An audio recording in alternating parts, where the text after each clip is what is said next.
Hi, in today's video, you will learn how you can start a clothing brand without capital and make money. So watch this video till the end. To start a clothing brand for free without any capital, the simplest way is to create a print-on-demand dropshipping store. So what is a print-on-demand dropshipping store? Well, this is where the text or logo or any artwork is printed on the clothing when an order is placed on your website.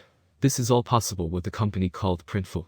Printful is a printing and fulfillment service that enables people to transform their ideas into brands and products on demand. They can assist you with everything from creating your own internet brand to giving someone a personalized t-shirt. They will automatically receive, fulfill, and ship orders whenever someone makes a purchase from your website, whether it's you or a consumer. So how do you get started?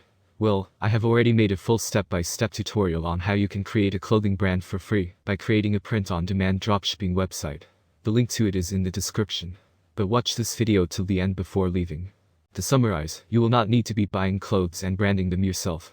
You are simply going to create a free website and connect it to Printful and design your clothes. When people buy anything from your website, Printful is going to design and deliver to your customer on your behalf, but people will not know, they will think like it is from you. So all you do is design, set your own prices, promote and make money.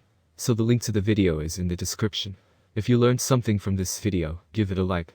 If you have questions, feel free to comment. For more videos, subscribe.